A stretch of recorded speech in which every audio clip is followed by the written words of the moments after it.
apa yang disampaikan oleh Bapak Presiden Prabowo, menurut saya ini adalah kegelisahan. Lebih baik mungkin ke depan itu pilkada tidak langsung, itu harus kita pertimbangkan lagi. Ya. Baca bukunya Bapak Presiden Prabowo, Indonesia Paradoks itu. Ya. Demokrasi kita ini ditentukan oleh kapital, oleh uang.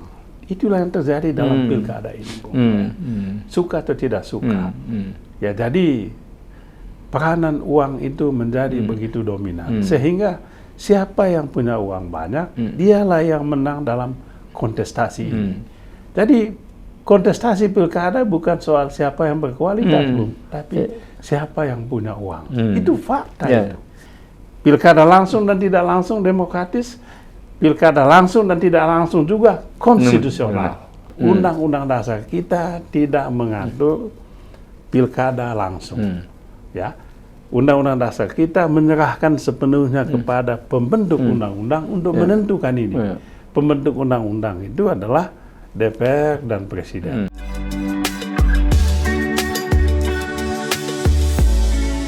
Halo, jumpa lagi kita dengan Podcast 9. Dan seperti biasa sebelum mulai, kami selalu mengingatkan, tegakkan hukum, berikan keadilan.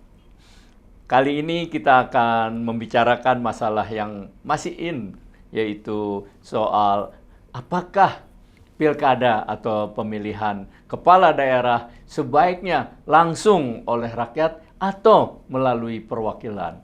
Dan kami beruntung pada hari ini kami dapat mengundang seorang narasumber yang belakangan juga lagi rame di media sosial. Dia adalah politikus dari Demokrat, anggota DPR Komisi 3, dan tentu juga adalah seorang pakar hukum tata negara. Apa kabar, Bung Beni K. Harman? Harman. Apa baik? Baik ya, Pak. Ya. Sibuk apa, Pak, sekarang? Ya, masih lah sebagai anggota dewannya. Ya. Saya panggil Bung aja ya, biar akrab ya. Santai aja kita. Kalau dia DPR tuh sibuk apa ya, Bung Beni? Ya, saya ini di DPR, tapi juga di MPR kan, Bung. Saya jadi pimpinan Badan Pengkajian di MPR itu. Asli itu Badan Pengkajian itu adalah salah satu alat kelengkapan MPR. Nah, saya salah satu pimpinan di Badan Pengkajian. Jadi saya senang sekali diundang ya Pak Bina ya soal pilkada langsung tidak langsung, sebab ini juga yang menjadi keprihatinan, menjadi kepedulian dan juga menjadi topik yang menjadi sangat serius kami perhatikan di Badan Pengkajian MPR. Sebab salah satu tugas Badan Pengkajian ini adalah melakukan evaluasi terhadap penyelenggaraan pemerintahan negara kita. Evaluasi Undang-Undang Dasar 45, hasil amandemen ini. Bagaimana pelaksanaannya, apa saja hambatan-hambatannya, kemudian bagaimana, apakah perlu kita melakukan revisi atau melakukan amandemen lagi. Termasuk salah satu ini adalah soal pilkada langsung. Ini kenapa ya, Bung Beni, pilkada langsung ini rame lagi selain di-trigger oleh pernyataan Presiden Prabowo ya, yang menyatakan bisa dipertimbangkan lagi pilkada. Ini kan udah 20 tahun lalu, sejarahnya bagaimana sih? Betul sekali, jadi pilkada langsung di negara kita, Bung Wina, itu ya, payung hukumnya itu adalah Undang-Undang 32 tahun 2004 tentang pemerintah daerah. Itu Undang-Undang tahun 2004, 32 2004. Itu kan turunan dari Undang-Undang Dasar ya? Ya, itu turunan dari Undang-Undang Dasar, kan begitu. Tapi ini Undang-Undang pemerintah daerah. Nah, salah satu pasal di dalam Undang-Undang pemerintah daerah ini adalah pasal tentang pilkada. Bagaimana memilih pemimpin daerah, kepala daerah. Jadi pada tahun 2004 itu ketika membahas Undang-Undang 32 2004 ini di DPR memang ramai sekali. Ya, waktu itu ada perbedaan pandangan di kalangan anggota dewan. Apakah pilkada langsung ataukah pilkada tidak langsung. Jadi perdebatan pilkada langsung atau tidak langsung ini sudah mulai sejak anggota dewan, DPR, partai-partai politik di DPR membahas Undang-Undang 32/2004 tentang pemerintah daerah ini. Nah, mengapa menjadi rame? Dan pada saat itu DPR kita ini terbelah ke dalam dua kubu. Kubu pertama mendukung pilkada langsung oleh rakyat, kubu kedua mendukung pilkada oleh DPRD, ya, tidak langsung. Nah, kenapa terjadi perbedaan pandangan? DPR terbelah, sumbernya itu adalah ketentuan di dalam Undang-Undang Dasar 1945. Karena Undang-Undang Dasar 45 hasil amandemen tidak dengan tegas menyatakan bahwa yang kita anut adalah sistem pilkada langsung atau tidak langsung. Di dalam Undang-Undang Dasar 45 hasil amandemen ini hanya disebutkan pemilihan kepala daerah ini, pilkada itu dilaksanakan secara demokratis. Pengertian demokratis inilah ada yang berpandangan itu dipilih langsung oleh DPRD, ada yang mengatakan maknanya dipilih langsung oleh rakyat. Akhirnya pada saat itu setelah debat panjang, yang berhasil adalah kubu yang menghendaki pilkada langsung oleh rakyat. Itu voting waktu itu ya? Iya, maka mulai sejak itulah Pak Wina, pilkada pertama kita ini kan tahun 2005 dengan payung hukum Undang-Undang 32/2004 tadi.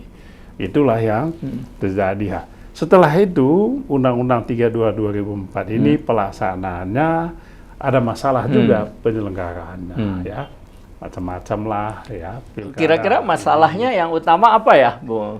Sehingga jadi setelah pilkada 2005, pilkada 2005, pilkada pertama waktu itu, Bung, setelah disepakati oleh partai-partai dan pemerintah, masalahnya itu adalah ada 5 masalah.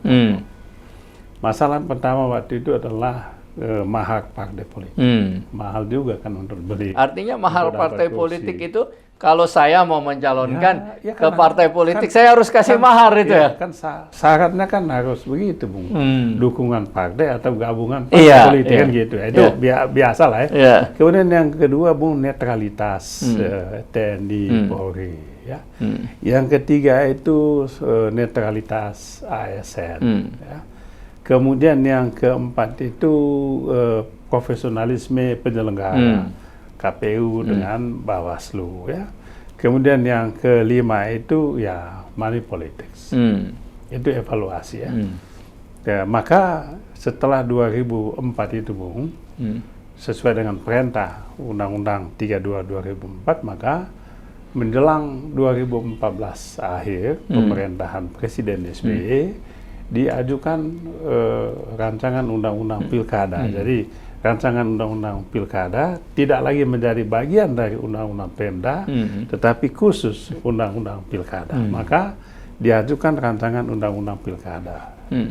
Pada saat itulah rame diperdebatkan lagi apakah pilkada langsung ataupun pilkada tidak langsung. Nah, pada tahun 2014 itu, Bung, sebetulnya di DPR pada saat itu ramai juga diperdebatkan itu.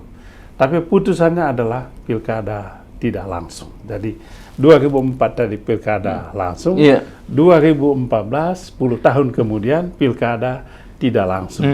Tetapi undang-undang keputusan DPR bersama pemerintah pada saat itu, ya, waktu itu yang mewakili pemerintah adalah Mendagri Gamawan Fauzi.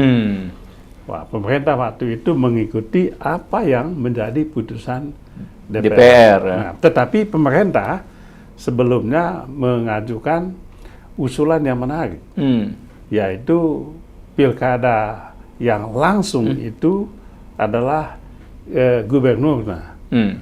Sedangkan pemilihan kepala daerah khusus bupati wali kota itu dipilih oleh DPR. Alasan pemerintah waktu itu karena pilkada di tingkat kabupaten dan kota inilah yang paling banyak masalah macam-macam lah ya. Jadi pemerintah waktu itu mengusulkan kombinasi ya? Kombinasi. Tetapi kemudian usulan pemerintah ini tadi ditarik kembali dan menyerahkan sepenuhnya kepada DPR untuk memutuskan. Dan DPR melalui voting waktu itu, dan waktu itu kami termasuk partai yang walk out karena apa yang kami usulkan pada saat itu tidak dipenuhi. Kami pendukung. Waktu itu usulannya apa, Pak? Kami pendukung pilkada langsung, tetapi menurut kami waktu itu pilkada langsung ini hanya bisa dilaksanakan dalam arti pilkada langsung itu bisa memenuhi apa yang menjadi harapan dan tujuan pilkada langsung itu apabila persyaratan-persyaratan yang kami ajukan itu dituangkan di dalam undang-undang pilkada itu. Nah, yang kami masukkan waktu itu adalah mengenai satu itu untuk mengurangi biaya per orang ataupun biaya negara itu kita usulkan waktu itu aturan yang ketat dengan sanksi yang jelas kalau ada money politics. Itu harus itu. Kemudian soal keterlibatan ASN harus diatur dengan ketat. Kemudian yang ketiga juga mengenai netralitas TNI Polisi. Kami juga meminta itu harus dituangkan. Jadi tidak hanya membuat norma harus begini, tapi kami menuntut dalam bentuk undang-undang harus ada di keharusan itu, kewajiban itu kalau dilanggar harus ada sanksi tegas, sanksi pidana. Jadi tidak hanya Bung Vina kan ahli hukum juga, tidak hanya norma yang sifat deklaratif sifatnya, tapi juga konstitutif. Artinya punya pengaruh implikasi apabila aturan atau norma itu tidak dilaksanakan. Nah, kemudian kami usulkan supaya saksi itu dibayar oleh negara, oleh pemerintah. Kami dari dulu udah ada ya saksi diusulin kan? Sudah itu kalau bisa juga penyelenggaraan kampanye oleh paslon-paslon itu disiapkan oleh pemerintah. Sehingga betul-betul pilkada ini berlangsung enjoy dan pesta lah begitulah ya. Jadi kemanapun sudah disiapkan oleh pemerintah, yaitu usulan kita dulu.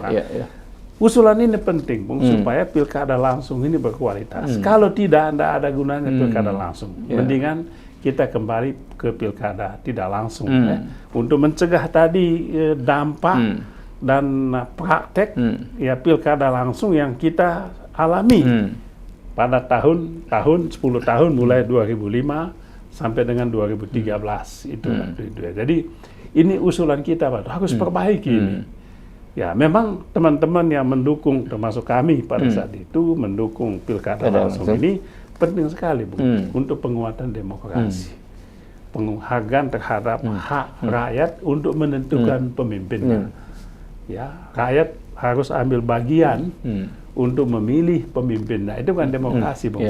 Jadi menurut saya udah benar lah ini, ya kan? Supaya tapi waktu itu menarik ya, soal saksi udah diatur ya. Kalau sekarang kan saksi mahal sekali itu. Juga saksi waktu itu tidak diakomodir. Enggak, tapi diusulkan kan supaya saksi dibayar oleh negara kan. Sekarang saksi tetap oleh paslon.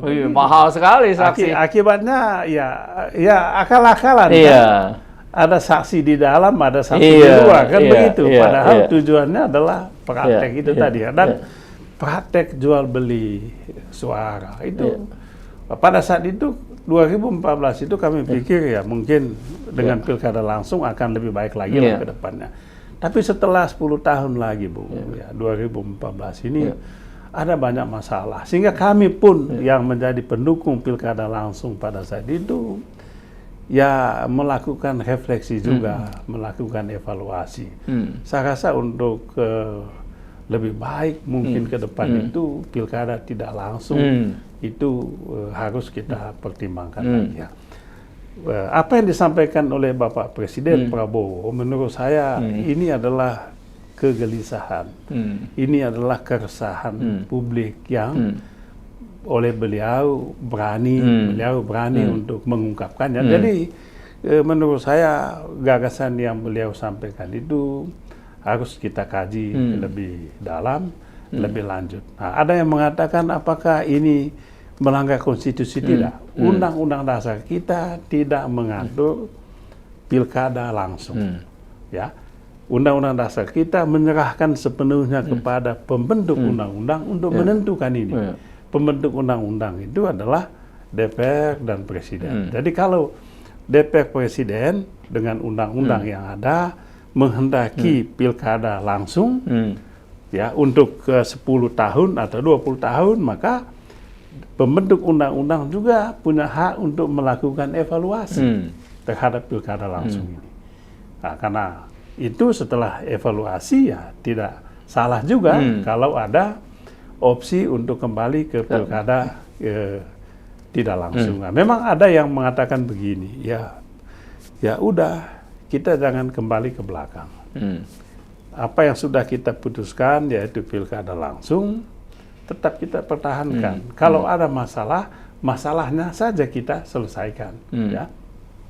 Masalahnya kita perbaiki supaya pilkada langsung ini bisa lebih berkualitas. Nah, ini juga pandangan yang menurut saya perlu kita pertimbangkan. Tetapi sejauh mana ini kita bisa implementasikan. Nah, saya punya pandangan lah.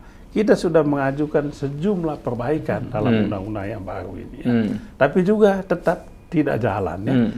Jadi kesiapan masyarakat kita juga yang paling penting menurut saya, Bung. Jadi apa yang menjadi kehendak rakyat juga tentu harus kita pertimbangkan. Nah, memang alasan Bapak Presiden itu adalah alasan efisiensi. Nah, ada yang tanya sama ekonomis saya, ya akhirnya. alasan ekonomis. Ada yang tanya begini, Pak Wina, Pak Beni, dulu waktu 2004 ketika bahas Undang-Undang 32/2004 payung hukum pemilihan kepala daerah secara langsung ini, apakah masalah anggaran ini juga tidak disinggung? Saya katakan dibahas. Cuman waktu itu kan mainstream, Bung, ya. Yang menjadi mainstream pada waktu itu adalah penguatan demokrasi, demokratisasi. Ya, bagaimana rakyat kita ajak untuk ikut ambil bagian dalam menentukan pemimpin, memilih pemimpin. Karena itu isu anggaran itu bukan yang utama.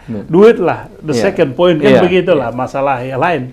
Jadi duit itu tidak boleh jadi hambatan. Duit itu mengikuti program, bukan sebaliknya, kan gitu. Itulah pandangan yang kita lakukan pada saat itu. Karena itu kan begini, Bung, ada sambung tadi itu ada mengatakan pilih mana lebih dulu, demokrasi atau ekonomi, kan begitu. Atau ekonomi atau kenyang dulu baru demokrasi. Atau demokrasi dulu baru kenyang. Nah, ada pandangan begitu. Nah, kita penganut paham yang tidak boleh dipisahkan ketat begitu. Nggak boleh dikotomikan Tidak boleh dikotomikan. Seperti sekeping mata uang. Sisi satu demokrasi. Nah, itu saya mau tanya nih, kalau dari segi pandangan yang lebih objektif, apa untung rugi kalau dilakukan pilkada langsung oleh rakyat, dan apa untung rugi kalau melalui DPRD perwakilan itu? Sebetulnya kan kalau pemilihan langsung keuntungannya itu tadi kan, Bunga, pemilihan langsung itu satu tadi penguatan paham demokrasi, ya, karena kita ini adalah negara demokrasi, ya, maka kita harus tunjukkan dong, ya, dengan pilkada langsung ini. Itu kurang lebih keuntungannya kan begitu. Yang kedua, kita ingin masyarakat juga bertanggung jawab untuk menentukan pemimpinnya, kan gitu. Yang ketiga, kita memberi ruang kepada calon-calon pemimpin untuk berkompetisi secara sehat, Bung, ya.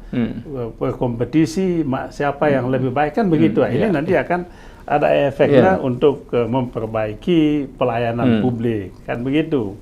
Jadi itu hal-hal yang positif dengan pilkada langsung ini. Ya. Memang negatifnya itu adalah tentu negara majemuk kayak kita, multi ethnic society, itu memang menjadi kekhawatiran kita juga waktu itu. Nah, karena kemudian ini costly, ya, untuk biaya menjaga tinggi ya. keamanan ini jadinya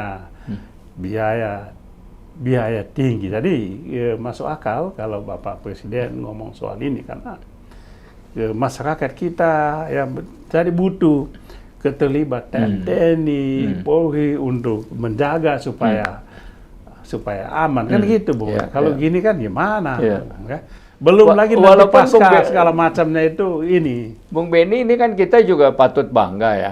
Artinya gini, walaupun masih banyak kekurangan pemilihan langsung itu, tapi kan no single blood gitu, tidak ada setetes darah pun yang terjadi ya di dalam pilkada di dalam pemilu bahwa ada orang meninggal kecapean, bahwa ada penyakit, tapi dibanding negara lain misalnya India masih ada terjadi ya. Nah, ini betul sekali, Bung. Itu yang tadi saya bilang itu sebetulnya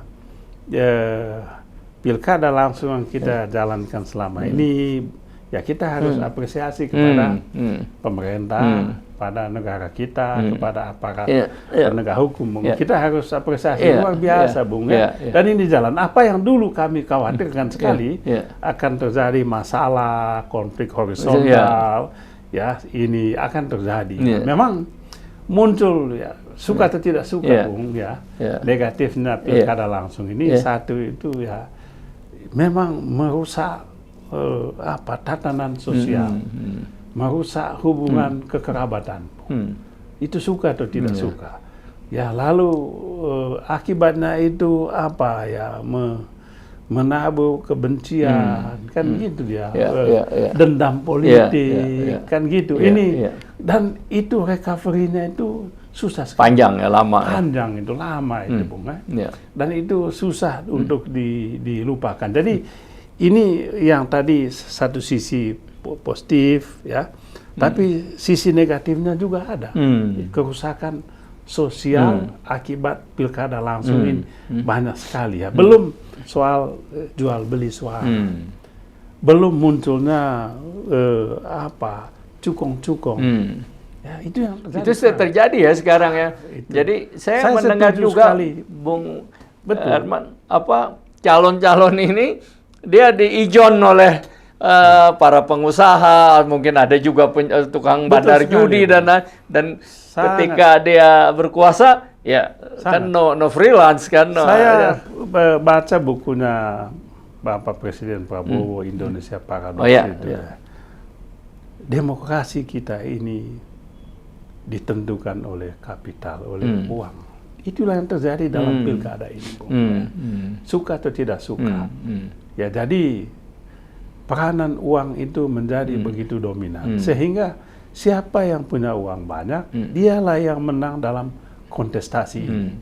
Jadi kontestasi pilkada bukan soal siapa yang berkualitas, Bung. Siapa yang punya komitmen untuk membantu membangun masyarakatnya, tidak, tapi siapa yang punya uang. Itu fakta itu.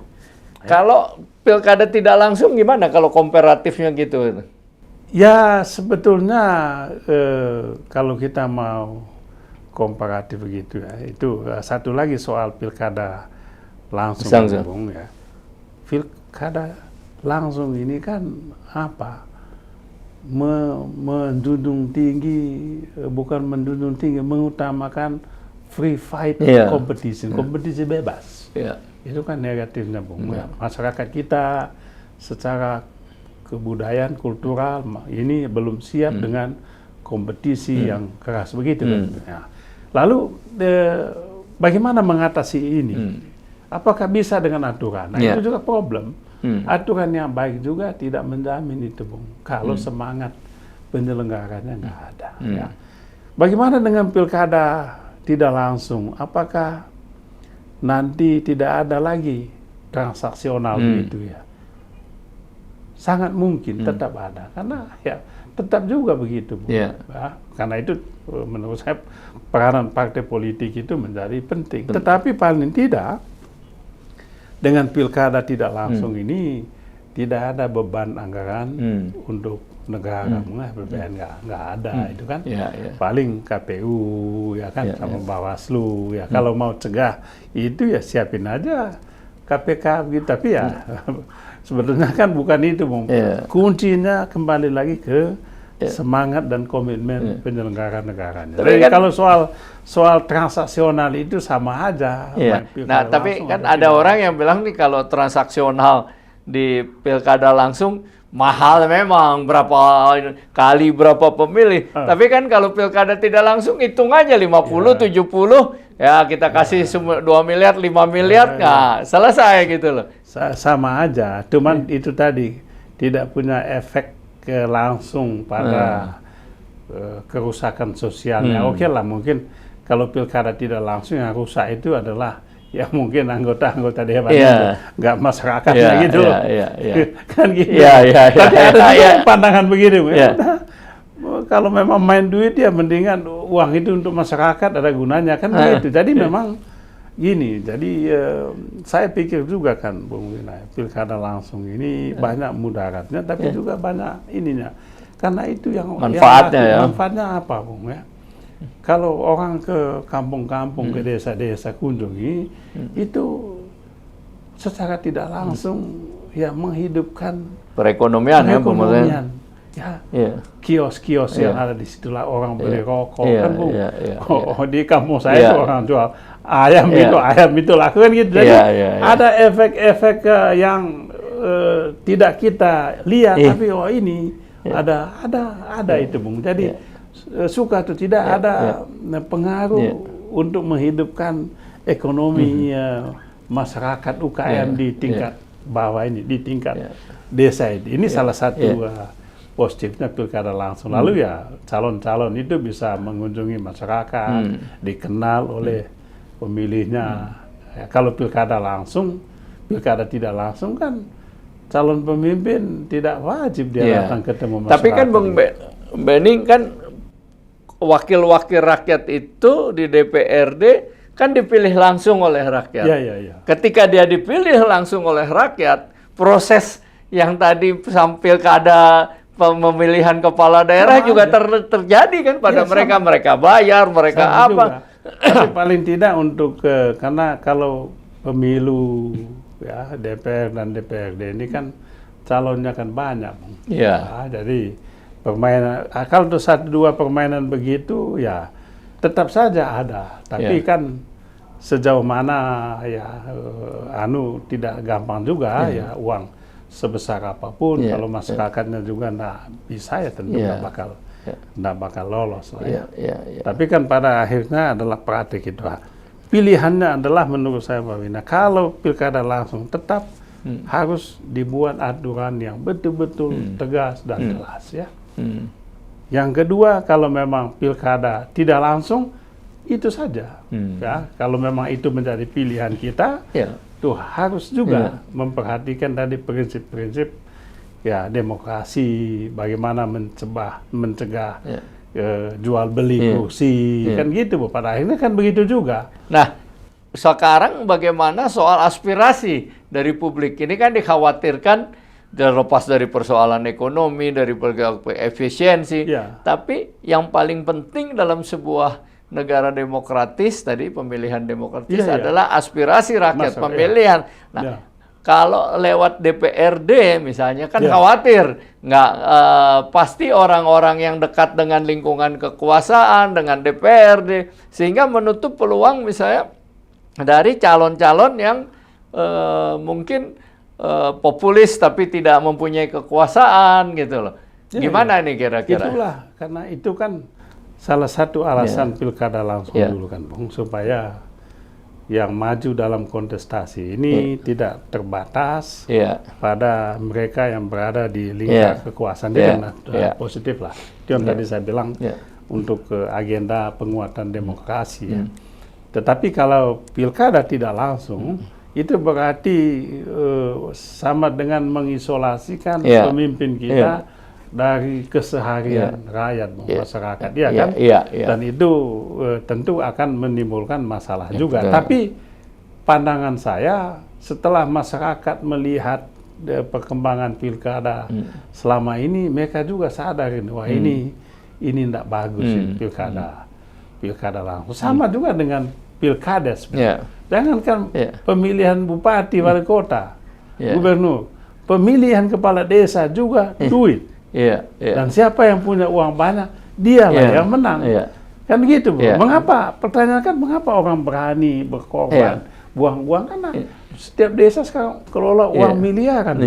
Wah, masuk akal kalau kepala desa. Tapi kalau kepala daerah kan kalau kita hitung-hitung ya, dia kampanye 5 miliar, 6 miliar, apalagi dia gaji dia, nggak bakal kembali itu kan? Nggak bakal kembali. Padahal dia mungkin utang, makanya dia ijon. Itulah salah satu fakta yang kita temukan, Bung. Pilkada langsung ini, ya harapan kita semula kan pemimpin yang akuntabel, ya kan? Pemimpin yang mencintai rakyatnya, yang peduli dengan masyarakat. Tapi yang terjadi banyak pemilih hasil pilkada langsung ini. Pemimpin hasil pilkada langsung ini yang terjerat kasus korupsi. Dan setelah ditanya mengapa, bayar hutang Pak. Waktu kami maju, bayar partai. Kan gitu Pak. Untuk sosialisasi, kita bisa hitung itu Pak Wina. Untuk APK saja ya. Untuk bikin baliho. Peraga kampanye ya. Iya ini. Wah, nggak gampang. Ya. Nggak gampang gitu. Memang ini hanya 1 kali dalam 5 tahun ya. Kita nggak tahu lah 5 tahun akan datang lagi seperti apa. Tapi Bung Benny kalau anggota DPR itu kan dia udah susah masuk ke situ. Begitu pilkada, ya Anda keluar berapa? 5 miliar, gua kasih sekian miliar, sekian. Akhirnya kan money politik juga. Tidak efisien juga pada akhirnya. Iya betul sekali. Betul sekali, Bung. Jadi kan begini, pertanyaan yang paling ini kan, Bung ya. Maksud tujuan kita pilkada langsung ini yang tadi saya katakan adalah partisipasi masyarakat tadi. Kan begitu, menghasilkan pemimpin yang akuntabel. Kan begitu, pemimpin yang melayani rakyatnya. Ya, pemimpin yang tidak korupsi, kan gitu, yang dekat dengan rakyat. Ini semua tujuan-tujuan normatif yang kita tulis ini, Bung, kenyataannya tidak ada. Nggak ada itu. Bahwa ya adalah 1, 2, mungkin berapa persen dari 515-an kabupaten kota ini, Bung yang mungkin sukses, tapi lebih dari itu, Bung. Jadi masuk akal kalau Presiden Prabowo meminta kita untuk kaji ulang ini pilkada. Itu apa sih latar belakangnya tiba-tiba beliau ngomong lagi ini perlu kaji ulang ketika apakah takut uangnya nih mesti untuk yang lain atau apa? Ya mungkin ya tentu saja karena ini kan triliunan, Bu. Ya, triliunan dan di suasana situasi ekonomi kita yang tidak begitu bagus ini kan gitu, Bung. Saya rasa tidak salah, sah-sah saja beliau concernnya adalah di ekonomi ini, sehingga sukses yang ada itu sebaiknya dipakai untuk memperbaiki atau memacu kemajuan ekonomi kita, kan begitu. Tapi jangan lupa bahwa ini kan sekali 5 tahun, Bung. Kan itu triliunan juga. Tapi soal lain menurut saya kerusakan sosial tadi, di samping habiskan dana triliunan tadi, kerusakan sosial yang paling nampak menurut saya, dan itu disampaikan oleh beliau di banyak kesempatan juga dan di buku-buku yang beliau tulis, itu bagaimana mencegah free fight competition tadi, sehingga yang menjadi faktor utama itu adalah uang. Kan susah, Bung. Menurut saya masuk akal beliau bilang, kalau begini modelnya, rakyat kita nggak pernah bisa jadi pemimpin. Yang bisa menjadi pemimpin adalah yang punya uang. Dan rakyat kita nggak punya kemampuan keuangan yang besar itu. Tapi apakah itu bukan satu proses, Bung Benny? Proses dari pembelajaran demokrasi. Mungkin tadinya ya ada kerusakan sosial, ada kerabat ini, ribut itu. Tapi kalau kemudian sudah terbiasa, apakah tidak kemudian terbentuk satu masyarakat civil society yang ya waktu kita berebut jadi kepala daerah ya kita dalam tanda kutip head to head berhadapan-hadapan sebagai kompetitor. Tapi setelah tidak, ya sudah kita kasih selamat, udah selesai. Nah ini kan butuh proses nih. Apakah itu satu hal yang itu yang dulu waktu kita bahas mengambil keputusan pilkada langsung dan tidak langsung ini salah satu masalah juga yang dikemukakan ada soal ini. Jadi masyarakat kita butuh pematangan, butuh proses pematangan, butuh apa? Memang kita harus siap dengan apa yang kita katakan dengan new ways of thinking, new ways of style, kan begitu, Bung ya? Cara pikir baru lah, gaya kerja yang baru, kan begitu? Ya, jadi apa yang dulu tidak siap, kita harus siap dengan ini. Dan menurut saya memang demokratisasi ini memang mengubah ini. Apa yang kita anggap biasa menjadi tidak biasa, dan semua orang harus siap dengan perubahan itu, walaupun dengan harga yang sangat mahal. Jadi pematangan itu tentu butuh proses, tentu butuh termasuk waktu kan juga. Kalau mereka belajar nih, kalau dulu ya dikasih uang waktu mau nyoblosan atau apa ya, udah mereka senang. Tapi kan rupanya mereka belajar juga nih, wah saya kasih duit sedikit, dikasih mandat itu dia jadi kepala daerah, jadi apa nggak lupa sama saya. Akhirnya mereka belajar, ya kalau mau gue minta aja biar banyak gitu loh kira-kira. Itu yang terjadi sekarang ini kan, Bung. Jadi serba transaksional. Karena hampir apa yang dijanjikan pada saat kampanye ini kan mungkin berapa persen yang terpenuhi. Karena banyak juga yang mengumbar janji-janji yang tidak masuk akal gitu. Punya kewenangan tapi nggak punya duit. Karena gitu juga kepala daerah, bupati. Banyak yang menjanjikan, oh nanti saya mengangkat pegawai P3K ya untuk tenaga kesehatan, tenaga pendidikan. Kan itu kan kewenangan kepala daerah. Tapi begitu dia cek kas daerahnya nggak ada duit. Akhirnya dituduh ya ini pemimpin ingkar janji segala macam. Nah, ini kan menariknya memang banyak aspek ya. Satu misalnya, ada juga orang-orang yang di dalam sistem yang langsung, yang dia nobody, bukan siapa-siapa, ya. Dari rumahnya di pinggir kali, tergusur bisa jadi wali kota, gubernur, sampai presiden ya. Ada juga beberapa yang miskin ternyata dicintai oleh rakyatnya, bisa terpilih gitu ya. Jadi memungkinkan yang kalau sistem langsung gitu ya. Memungkinkan, tapi ya itu lagi tadi, Bung. Mana ada yang saya nggak yakin itu orang yang bisa jadi itu tadi dalam masyarakat yang serba uang itu. Saya kok ragu orang yang dari pinggir kali tiba-tiba jadi pemimpin. Saya ragu dengan itu, Bung. Karena dua saja. Satu itu pasti dia disponsori, ya kan? Kalau dia disponsori oleh yang punya uang, maka nanti dia akan menjadi pemimpin yang menjadi boneka dari yang punya uang, kan gitu dia. Ya selebihnya itu saya karena persoalannya adalah masyarakat kapitalistik, gitu.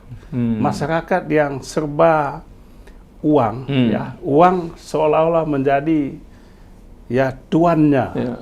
Ya di masyarakat kita itu problemnya, sehingga dalam situasi masyarakat yang saya tadi katakan terjadi kerusakan sosial itu tidak mungkin akan muncul pemimpin-pemimpin yang ideal seperti itu tadi, tokoh yang memperhatikan ini. Saya nggak yakin gitu. Karena apa? Politik butuh uang, butuh uang banyak gitu ya. Pasti itu ya politik. Kalau dia melalui partai politik, dia harus beli kursi partai politik. Kalau dia calon independen, dia butuh mengunjungi masyarakat. Sekarang butuh KTP sekian, Bung. KTP juga kan dibeli. Datang ke masyarakatnya juga kan dia butuh bukan hanya butuh, dia nggak mungkin jalan kaki kan. Dia butuh transportasi juga, fotokopi juga KTP, kan begitu. Belum kasih lagi uang rokoknya. Jadi serba uang. Itu yang tadi saya bilang, dalam masyarakat yang serba uang, ya ideal kita ini nggak bisa berjalan begitu. Nah, apakah kalau dalam situasi gitu di pemilihan tidak langsung tidak akan ada? Apakah juga mungkin paling tidak bisa mengurangi? Itu yang tadi saya katakan, dengan pilkada tidak langsung, maka kita menarik isu tadi itu dari masyarakat ke ke ruang DPR saja. Ya, itu saja keuntungannya, sehingga masyarakat kita tetap tidak ini kan begitu. Nah, bagaimana nanti pelaksanaannya? Masyarakat bisa cek. Oh, partai politik mana yang dukung si A menjadi bupati atau menjadi wali kota atau menjadi DPR. Oh, ternyata yang mereka dukung ini nggak bagus kinerjanya. Maka hukumannya itu adalah pada saat pemilu. Oh, jangan pilih lagi partai yang mendukung pemimpin, mendukung gubernur, bupati atau wali kota yang begini. Nah, jadi rakyat itu bisa menghukum partai politik yang mendukung pemimpin yang tidak punya kinerja baik untuk rakyat. Itu bisa. Kalau yang tidak langsung, apakah lebih memungkinkan maksud saya terjadinya monopoli, terjadinya KKN. Kalau sekarang kan bisa saja ada gubernur meninggal, istrinya yang maju, wali kota ini keluarganya, ada istri kedua. Nah, ini jangan-jangan karena sedikit kecil. Sangat mungkin. Wah, ini keluarganya Benny Kaharman aja nih, ini keluarganya Wina nih, kita kenal sungkan. Makanya kan gini, Bung. Baik pilkada langsung, ya, maupun tidak langsung, apalagi pilkada langsung. Yang paling penting itu adalah dua hal. Hal yang pertama itu aturan main yang tegas dan jelas. Ya. Lalu kalau aturan main yang tegas dan jelas harus ada penjaga aturan main dan yang bisa menjatuhkan sanksi. Jadi Anda mengingatkan lagi kepada usulan Anda 20 tahun lalu itu ya kira-kira bahwa ini boleh lah pilkada langsung tapi ada ABC yang Anda usulkan. Ini gini loh, pilkada langsung ini kan ya boleh dibilang cucunya paham liberalisme kan gitu, Bung. Yang menghendaki free fight competition kan begitu, Pak. Liberalisme itu, free fight competition itu hanya bisa bekerja dengan baik, menguntungkan masyarakat, efisiensi bisa ditingkatkan apabila disertai, diikuti rule of the game, aturan main yang jelas. Kalau tidak, Bung, free fight competition tadi akan berubah menjadi neraka untuk masyarakat, kan begitu, Bung. Jadi oleh sebab itulah kritik kita terhadap paham liberalisme ini, lemahnya penegakan hukum. Termasuk kalau tidak langsung, gimana kalau dengan DPR? Sama aja, mau sama aja. Jadi menurut saya paling tidak dengan pilkada langsung kita selama ini udah terbukti, Bung. Ya, di alam demokrasi ini. Sebetulnya sebelum 2005 kan pilkada kita oleh DPRD kan pusat ya. Ini sebetulnya kan pilkada langsung ini dulu kan adalah antitesa terhadap sistem pilkada tidak langsung sebelumnya kan begitu. Kita waktu itu dengan ekstrim memilih pilkada langsung. Tapi juga para pendukung pilkada tidak langsung ini mulai ini dengan kita pendukung pilkada langsung, mana yang kalian ngomong itu? Mana pemimpin-pemimpin yang kalian ngomong tidak akan korupsi segala macam? Pilkada langsung hasil itu pemimpin begini. Pilkada langsung Bung Benny, ini kan masalah yang sangat sensitif dan penting mengingat juga beda-beda tipis antara walaupun negara kita nggak menganut sistem referendum.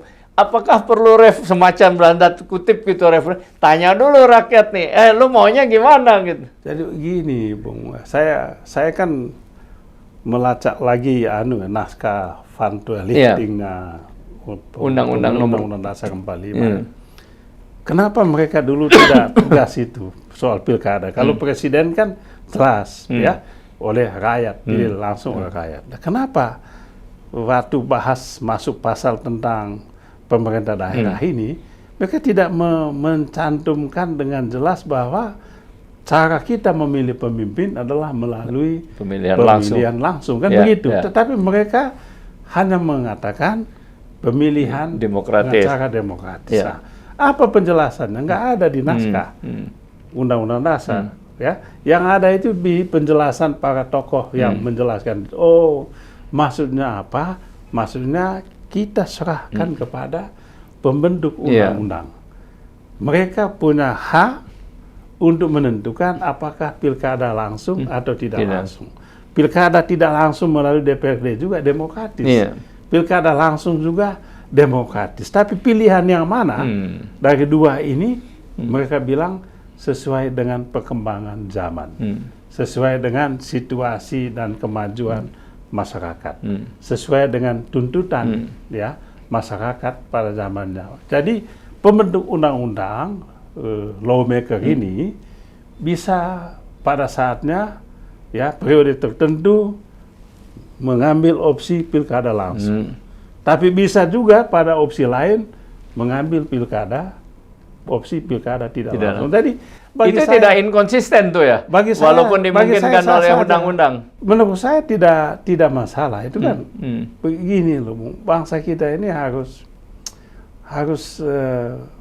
dengan gentleman juga mengakui kekeliruan, ya kan? Dan harus berani juga mengubah. Harus berani juga untuk mengubah. Ya, kalau misalnya pilkada langsung ini penjelasan kita tadi, ternyata dampaknya membawa mudaratnya lebih banyak, menurut saya tidak salah dan itu tidak menyalahi konstitusi. Nah, kalau menurut Anda sendiri ke depan tuh gimana sebaiknya? Ya, menurut saya sih ada dua pilihan, Bung, ya, ke depan ini. Dengan opsi pilkada langsung, tapi dengan perbaikan-perbaikan yang radikal. Opsi pilkada langsung? Pilkada langsung dengan perbaikan yang harus dilakukan secara revolusioner. Ya. Bagaimana supaya pilkada langsung ini bisa lebih efisien. Tidak boleh ada money politics, kan begitu. Penyelenggaranya juga harus independen, kan begitu. Tidak ikut cawe-cawe, kan begitu. Jadi ASN harus netral, TNI Polri harus netral, KPU Bawaslu juga harus netral. Memungkinkan nggak itu, Bung Benny? Atau itu impian aja lagi? Ini yang tadi saya bilang, inilah impian. Yang dulu kami penggagas, penganjur pilkada langsung ini, kami juga sadar, wah apa yang dulu kami ngomong ini ternyata nggak jalan. Sehingga muncul pemimpin yang clean, yang tidak korup, yang akuntabel. Ternyata ini impian ini. Ya. Oleh sebab itu kita ingin pilkada langsung yang tadi kenyataannya merusak masyarakat ini. Ya udah, kita jedah dulu. Kita jedah dulu dan tidak salah kalau kita ambil opsi untuk pilkada tidak langsung. Kan begitu. Pertanyaan tadi adalah apakah pilkada tidak langsung ini akan mendapatkan pemimpin-pemimpin yang lebih amanah. Yang kedua, apakah dengan pilkada tidak langsung ini tidak kembali ke zaman dulu? Ya, zaman dulu kan serba sentralistik, ya otoritarian lagi nanti kan. Saya rasa kita bisa perbaiki. Kombinasi kan bisa, Bung.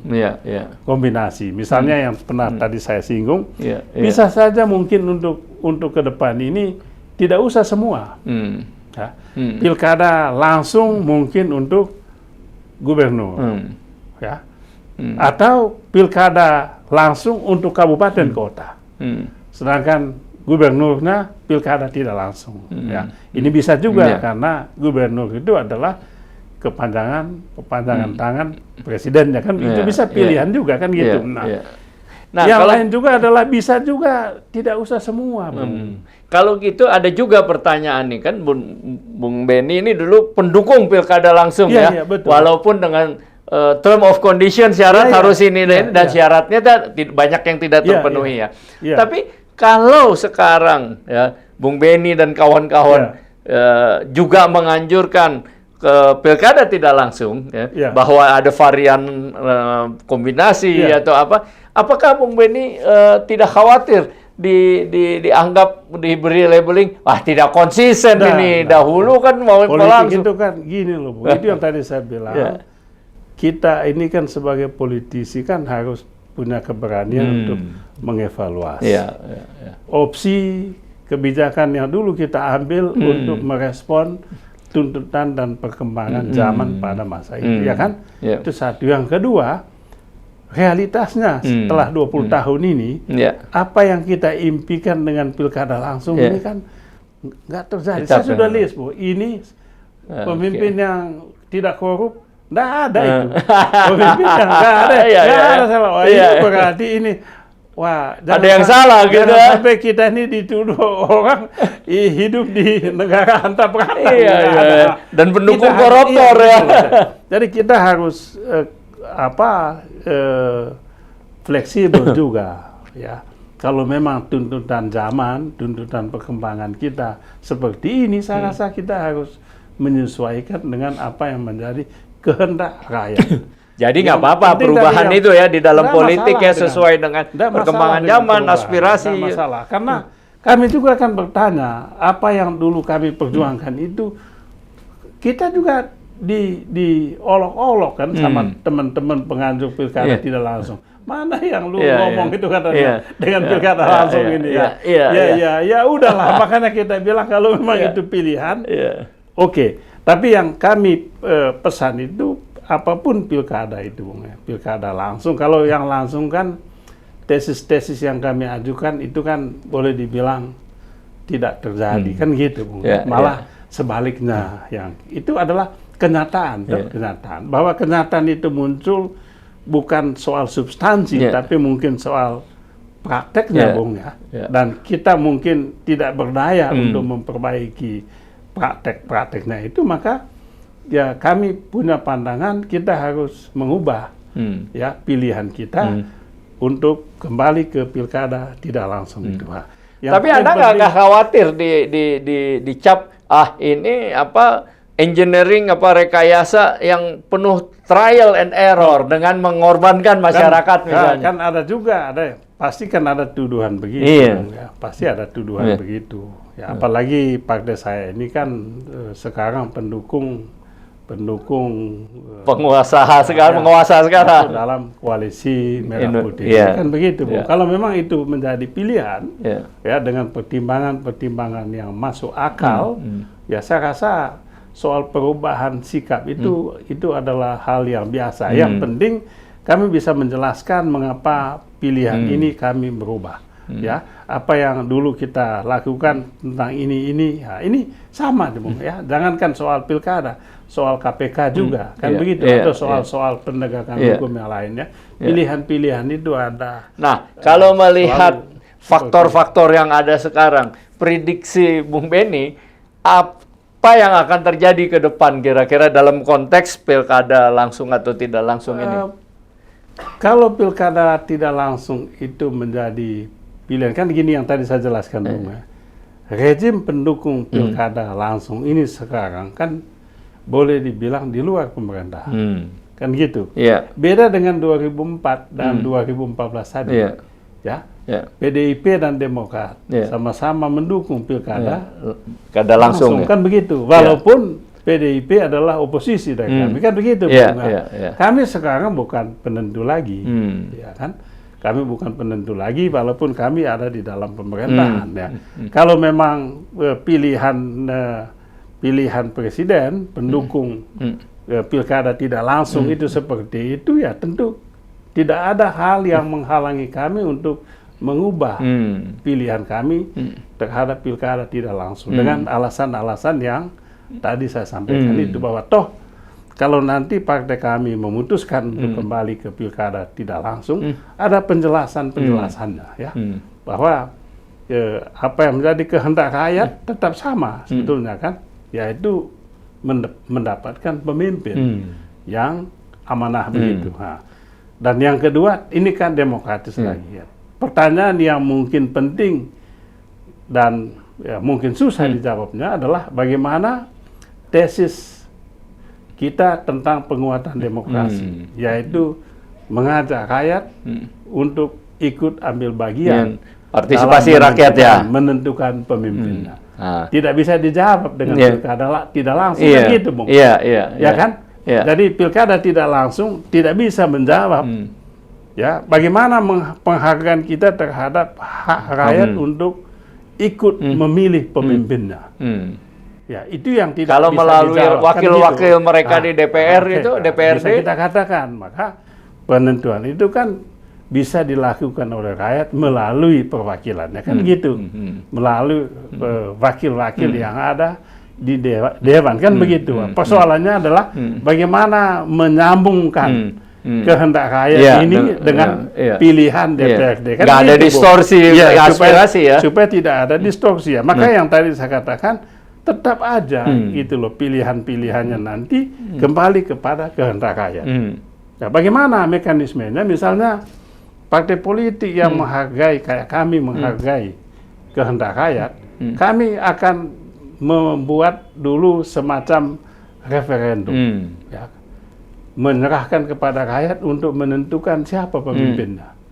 Misalnya di kabupaten atau di kota atau di provinsi, kita serahkan siapa. Dulu Demokrat kan pernah juga bikin calon-calon presiden waktu zaman Pak SBY dulu. Bukan tidak mungkin nanti partai-partai untuk menyambung yang tadi saya katakan, bagaimana menjawab kehendak rakyat ini, bagaimana menyambungkan kehendak rakyat dengan apa yang dilakukan oleh wakil-wakil rakyatnya di DPRD dalam hal memilih pemimpinnya. Caranya itu adalah siapa yang dikehendaki oleh rakyat, kita serahkan itu, misalnya dengan referendum gitu, ya, untuk partai tertentu kalau misalnya itu. Itu yang bisa kami lakukan, sehingga dengan cara itu kami tahu siapa yang dikehendaki oleh rakyat. Itulah yang kami perjuangkan.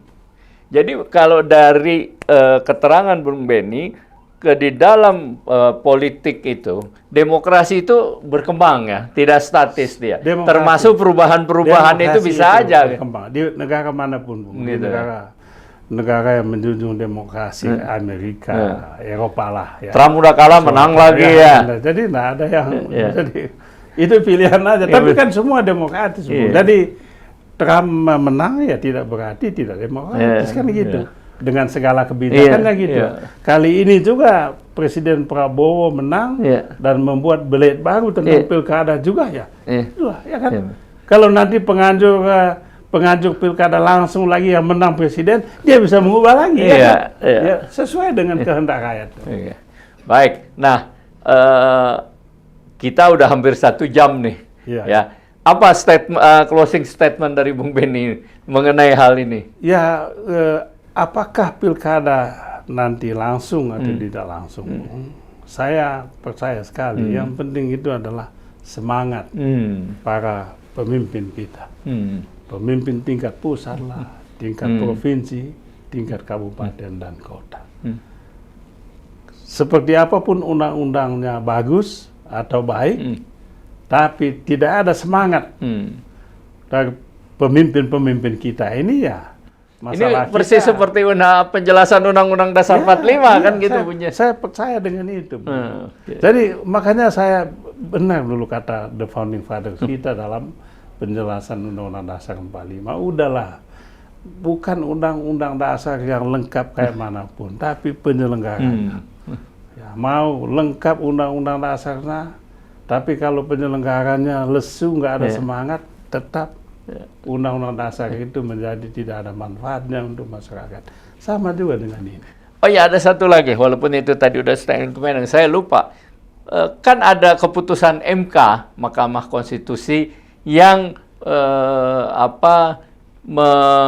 mendukung ada dulu, tapi putusan MK itu tidak eksplisit saya baca menyatakan juga bahwa pilkada langsung ini pilkada tidak langsung ini inkonstitusional. Dia hanya disebutkan bahwa pilkada langsung ini sudah sejalan dengan agenda penguatan demokrasi dan negara kita di era reformasi adalah negara yang telah menyatakan komitmennya untuk menjunjung tinggi demokrasi ini. Kalau berubah nggak masalah itu. Tapi sebetulnya pilkada tidak langsung juga tidak berarti tidak demokratis kan begitu. Jadi menurut saya caranya ya, kalau nanti pilkada tidak langsung juga ya ditentukan serba dari atas ya memang ya dari tidak demokratis kan begitu.